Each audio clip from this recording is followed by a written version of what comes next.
Siga y se sienta para hablar de sus derechos. Buenas noches, les doy la bienvenida a Siga y se sienta para hablar de sus derechos, un espacio de las redes y las organizaciones de derechos humanos con el apoyo de Canal Capital, Televisión Más Humana. Yo soy Marisol Garzón, directora de Banca del Parque Radio, www.bancadelparque.com. Las redes sociales en Siga y se sienta, en Facebook usted nos encuentra como Siga y se sienta, usted le da ese me gusta, ojalá le cuente a otros que existimos, que nos sigan viendo y les agradecemos a quienes están con nosotros. Y en Twitter estamos como @Siga y se sienta. Hoy tenemos el numeral retorno y reparación. No se le olvide, retorno y reparación. Muy bien, ayuda humanitaria, atención, asistencia, bueno, tantas palabras, reparación a las víctimas del conflicto armado interno y procesos de restitución de tierras.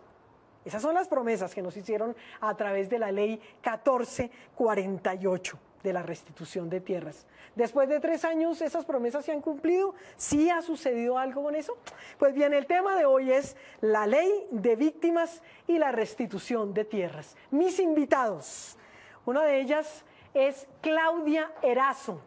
Claudia, muchas gracias por estar con nosotros. Gracias. Buenas noches, siga y se sienta. Y el señor Alfonso Castillo. Bueno, Alfonso, siéntese por favor, siga y se sienta para hablar de sus derechos. Muy bien, nuestro público, hoy nos acompañan del MOVICE, el Movimiento de Víctimas de Crímenes de Estado. Están con nosotros y nos alegra que hoy estén acá. Contémosle a nuestros televidentes, y gracias por estar acá, Claudia, ¿quién es Claudia Erazo? Muy buenas noches, Marisol. Buenas noches y muchas gracias. Soy abogada, directora de la Corporación Jurídica Yiria Castro. Es una organización de derechos humanos que tiene más de 10 años de existencia. Hacemos parte del MOVICE, del Movimiento Nacional de Víctimas de Crímenes de Estado, y de la plataforma Coordinación Colombia-Europa-Estados Unidos. Y trabajamos desde entonces, desde hace más de 10 años, en la asistencia legal a víctimas de desplazamiento forzado y despojo de tierras. Don Alfonso, ¿quién es Alfonso Castillo? Soy víctima del conflicto, sobreviviente del genocidio de la Unión Patriótica, defensor de derechos humanos, desde hace ya varios años trabajando alrededor de este tema de los derechos de las víctimas y cómo luchar por su restablecimiento. Muy bien, nuestra primera sección es Vox Populi. ¿Por qué las personas desplazadas no han podido volver a sus tierras? Vea. Vox Populi. Aquí en Bogotá les están dando muchas facilidades y los de acá los tienen desplazados. Porque no hay claridad en las negociaciones. La guerrilla no les permite la entrada a su territorio. O sea, los ven en la calle y piensan que son mendigos, sabiendo que nosotros somos culpables de lo que les ha pasado a ellos también, porque nosotros patrocinamos una guerra que los tiene desplazados. Por la política del Estado, que no ha protegido a los desplazados. Pues porque no les deja la violencia. Se le acaba la tetica todo de recibir el billete. Tanto se le acaba a la guerrilla como se le acaba al gobierno. Algunos de las tierras están todavía en manos de grupos ilegales al margen de la ley. O hay cuestionamiento, también se ha cuestionado por parte de la entidad que está manejando este problema de la tierra, no ha querido entregar las tierras. Pues esa es la opinión de la gente en la calle. Claudia, ¿por qué no ha podido volver la gente a sus tierras? Pues la gente lo ha dicho, ¿no, Marisol? No hay una razón, hay varias razones. Una de ellas, y varios lo señalaron, es la persistencia del conflicto armado. Efectivamente, muchas personas no encuentran condiciones de seguridad para retornar y volver a sus territorios. Pero también es cierto que no ha habido una política del Estado lo suficientemente contundente como para que las personas sientan que hay garantías y que hay condiciones para retornar a sus tierras. Si bien la ley 1448 se expidió en el año 2011 con la promesa de la restitución, con la promesa de la reparación, pues 3 años después de su vigencia, pues en efecto no ha habido esa claridad institucional para hacer efectiva esa ley, para que esa posibilidad de restitución sea una realidad y el retorno de las víctimas. ¿Qué es la ley 1448? La ley 1448 se expidió en el año 2011 y es una ley que recoge la política pública en materia de atención a las víctimas del conflicto armado interno, y además se incluyó en la ley no solamente la atención humanitaria a las víctimas, la reparación administrativa a quienes hayan sufrido actos de violencia en ocasión del conflicto armado interno, sino que también incorporó la posibilidad de hacer uso de un mecanismo judicial para la restitución de los predios que han sido abandonados forzadamente o despojados por medio de la violencia a víctimas del desplazamiento forzado. Don Alfonso, ¿por qué las víctimas no han podido volver a sus tierras? Aparte de este hecho de la continuidad y persistencia del conflicto, como nos lo demuestra la reciente retención del general Alzate, creo que hay otros dos hechos que es importante considerar. Uno primero de ellos, estamos padeciendo o viviendo esto que hemos señalado como el desarraigo. Ciertamente buena parte de las familias desplazadas han hecho un nuevo proyecto de vida en los lugares donde se han establecido después del desplazamiento, y eso ha hecho que la gente no tenga la confianza a reemprender el retorno o la reubicación de la vida campesina, porque en segundo lugar tampoco hay una adecuada oferta institucional que le permita a los y las desplazadas pensar que es posible volver a su lugar de origen. No hay las suficientes convicciones de la gente, la política pública no le está ofreciendo alternativas claras para volver a ser campesino, alternativas claras para arraigarse en el campo colombiano y ser nuevamente productor de alimentos. Esto creo que con las políticas institucionales actuales del Estado colombiano, del gobierno inclusive de Juan Manuel Santos, no hay ningún aliciente para que las personas desplazadas que fueron durante tantos años campesinos hoy sientan la confianza de volverlo a hacer. Este desarraigo, esta falta de oportunidades hace que pensar en volver al campo, pensar en volver a ser campesinos sean cada vez un desestímulo a los cientos, miles, millones de desplazados que hay en las ciudades colombianas. ¿La gente tiene miedo de pronto de volver porque va a volver a vivir situaciones difíciles? Sí, la gente tiene miedo porque hay conflicto, como lo señalaba Claudia, efectivamente, porque hay bombardeos, porque hay asesinatos, porque la guerra está viviéndose en el campo colombiano. Más allá de lo que nos muestran los medios de comunicación, hay una situación muy difícil de desatención, de presentación de grupos armados, de intereses de las empresas transnacionales, de los terratenientes, de los parapolíticos que quieren apropiarse de la tierra de los campesinos, y la gente sabe eso. Y como digo, no hay las suficientes ofertas institucionales que le brinden la confianza a la gente para superar ese miedo. Pues bien, ese es el panorama. Nos vamos a ir a una pequeña pausa y ya regresamos.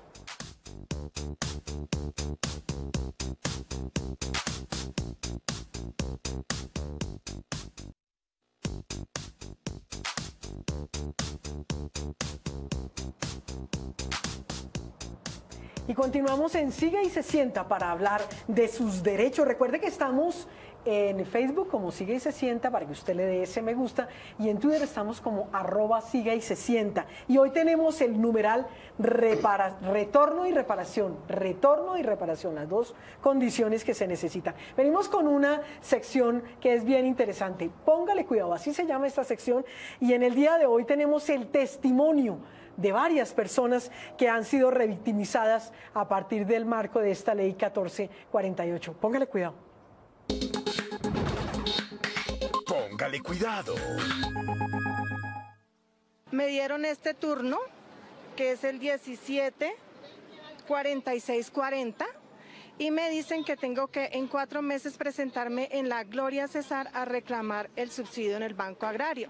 Primero, yo lo estoy solicitando aquí en Bogotá, o sea, la Gloria Cesar, yo no conozco nada que ver conmigo. Para reclamar la ayuda humanitaria me dan 540.000 cada 3 meses o cada 4 meses, pero me toca gastarme por ahí 400.000 o 500.000 en transportes. Nosotros hemos desplazado desde el año 2001 y nos han metido 2 cartacheques falsas, una el INURBE, el antiguo INURBE, nos tocó devolver escrituras públicas y todo esto. Ahorita la Secretaría del Hábitat no nos quiere desembolsar el otro subsidio. A mí me dieron un subsidio para vivienda que por parte del gobierno me salió 8 millones y le hacen a uno una cantidad de exigencias donde va a conseguir uno con 8 millones para una vivienda digna. Como a finales del 2010 me mandaron una carta de compensar donde me decían que estaba descalificado para el subsidio de vivienda, pero ellos no se fijaron que yo ya había sido desplazado nuevamente en septiembre del 2010. Ahora que se me grabó mi esposo, le dio el infarto, lo llevé por urgencias al Simón Bolívar y lo llevé, de ahí me lo remitieron arriba al Cami Verbenal. Allá lo tuve 3 días y me tocó sacarlo obligatoriamente porque Capricorn nunca me dio una orden para hospitalizarlo ni nada. Ahí estoy en la lucha y tratando de reclamar mis tierras que en estos momentos se encuentran en el Curvarado, en un título colectivo, pero que también aparece como dueña la señora Sor Teresa de Castaño. La unidad siempre alucía de que la fuerza pública o el ejército de Colombia nunca desplazaba a nadie, entonces siempre me negaron la posibilidad de escribirme como víctima. Pues estas son algunas de los testimonios de la gente, algunos de los muchos que hay seguramente.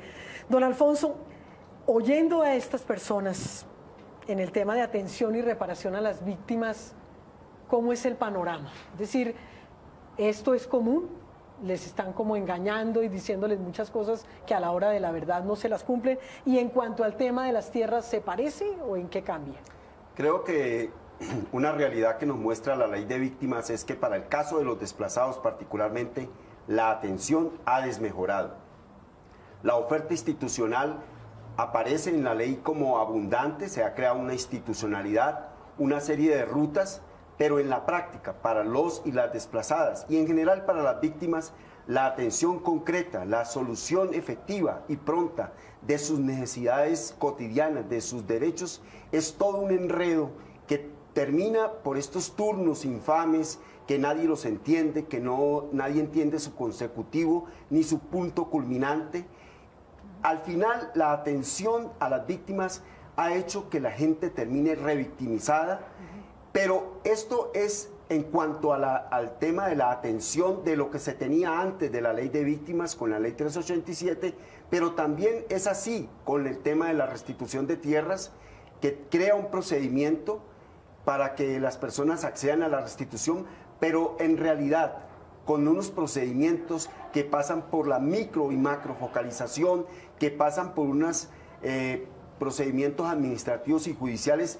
También hay un panorama incierto que seguramente Claudia podrá explicar de mejor manera para que la gente pueda concretar su derecho a la restitución con un hecho que me parece muy grave en este tema de la expectativa que las víctimas que perdieron tierras, tantas tierras que fueron apropiadas legal e ilegalmente por empresas, por paramilitares, por parapolíticos, por cantidad de personas que se interesaron en las tierras, es que no hay una efectiva respuesta al conjunto de reclamantes que al final la ley ha servido para legalizar el despojo y a la vuelta de pocos meses y de pocos años vamos a ver la realidad de cómo las tierras que aún pasan por el procedimiento de la restitución van a engrosar las cifras de quienes se apropiaron legal e ilegalmente de ellas.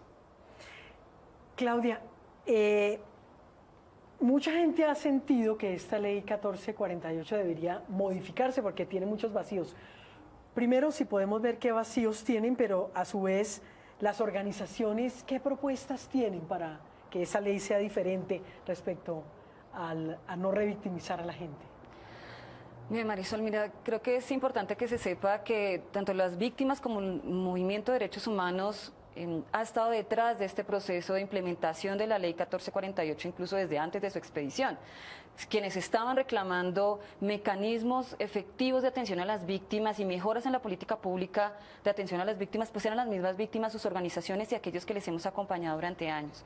Así es de que incluso con la expedición de la ley 1448 le hicimos saber al Gobierno Nacional nuestro reparo, nuestros reclamos frente a la misma, y se lo hicimos saber a la Corte Constitucional a través de demandas de constitucionalidad de la ley y efectivamente a través de estos procedimientos hubo algunos ajustes legislativos, pero como bien se evidencia en el sentir de la gente, esto no es suficiente. Y creo que no es suficiente porque la política pública se ha concentrado en el asistencialismo humanitario. No hay una política de prevención frente a las violaciones de derechos humanos, por el contrario, hay una política puede ser bastante permisiva con las violaciones de derechos humanos. La impunidad misma es una muestra de permisividad política o institucional frente a la violencia y a la violación de los derechos humanos en Colombia. Y tampoco hay un énfasis en la política pública de estabilización de esas víctimas. Es decir, se queda en la política pública en la asistencia, en dar un mercado, en dar una ayuda, en dar un subsidio, pero cuando la gente no tiene alternativas para retornar a sus territorios, para tener una vivienda digna, para restabilizarse socioeconómicamente, pues la gente siempre va a necesitar y va a depender de esa asistencia humanitaria y es un círculo vicioso que no termina. ¿Se pueden dar cifras de qué personas han sido reparadas, qué personas han tenido dificultades? Sí, a la fecha, cuando han transcurrido 4 años de sanción de la ley, 3 años de su implementación, el gobierno tiene para mostrar 400.000 personas indemnizadas que no reparadas y no más. Indemnizadas que le han pagado. Que le han dado unos pesos y no más de 1.400 casos de restitución que en total suman en las 700 sentencias a la fecha que se han proferido de restitución, no más de 80.000 hectáreas, de tal suerte que con estas cifras es un panorama bastante empobrecido de lo que es el proceso de reparación. Pero insistiendo un poco en la pregunta que hacías a Claudia, quiero mostrar que las víctimas hemos presentado iniciativas de transformación de la ley. Desde el momento que se discutía la misma, hemos planteado la necesidad de que esta ley de reparación, para que sea reparación integral, tiene que pasar por una modificación en el sentido de que se garantice Don la Alfonso, verdad. Ahorita cuando volvamos de la pausa, usted me sigue contando cuál es la modificación que esperan. Nos vamos a una pausa y ya regresamos.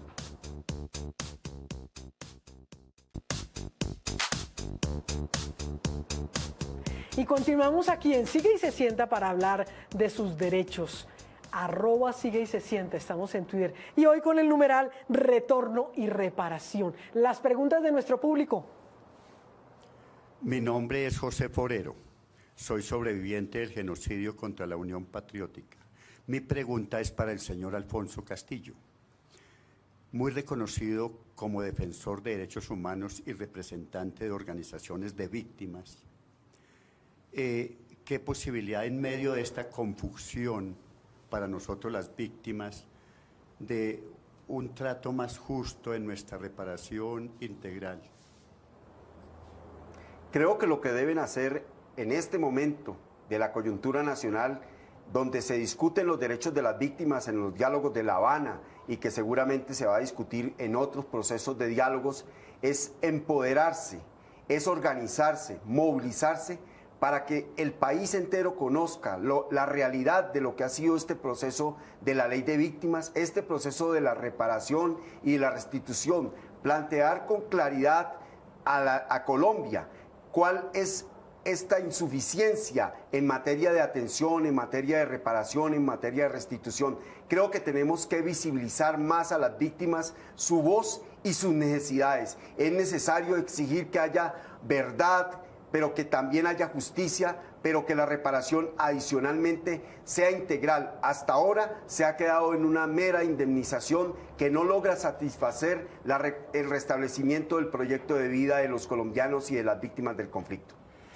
Muy bien, hay otra pregunta de nuestro público. Mi nombre es Nancy Quinchucua. Me gustaría hacerle la pregunta a la doctora Claudia sobre qué harían para mejorar pues la reparación de víctimas, por ejemplo, en Mapiripán, parte de San José del Guaviare, donde fueron cantidades de seres humanos que los paramilitares mataron, asesinaron, quitaban las cabezas de los seres, las ponían en los estantillos de las cercas, y que nunca se ha visto que en realidad durante tantos años que ha sucedido esto se haga nada. De verdad, todo ha sido como en solo papel y nada más. Bien, es que una pregunta pues muy difícil de responder, ¿no? ¿Qué se puede hacer? Yo creo que la respuesta está en que no solamente con una indemnización las víctimas de crímenes tan atroces como los que hemos tenido que presenciar y los que hemos tenido que ser testigos, colombianos y colombianas, puede decir que con esto se repara, ¿no? Creo que las familias de Mapiripán aún están demandando y exigen pues, con toda justeza que haya justicia, que no haya más impunidad. Creo que las garantías de no repetición son efectivamente garantías para que estos crímenes no se vuelvan a presentar y que efectivamente le dan a las víctimas la posibilidad de pensar, me siento reparada, de alguna manera me siento más tranquila. Se ha pensado mucho que la reparación, o se suele asimilar la reparación a un problema económico, un problema de indemnización. Y siento en estos años de trabajo con organizaciones de víctimas que saber qué fue lo que sucedió, que conocer el paradero de sus seres queridos desaparecidos, que saber dónde se encuentran, que haya responsables de los crímenes que se cometieron, que paguen por ello, eso tiene mucho que ver con la reparación. Y eso es lo que mayoritariamente las víctimas están reclamando, ¿no? Y por eso pienso que en Colombia leyes que establezcan formas de reparar hay, y hay en cantidad. Lo que no hay es una implementación real de esas leyes. Las leyes se quedan en eso, en el papel. Y lo que queremos ver es que esas leyes se conviertan en una realidad. Que hayan investigaciones adecuadas, que hayan juicios rápidos, céleres y que efectivamente lleguen a todos los responsables. Que hayan procesos de esclarecimiento de los hechos. Que haya una atención humana a las víctimas y un reconocimiento de todos los daños que se les causó y una voluntad real por satisfacer esas necesidades de las víctimas y sus familias.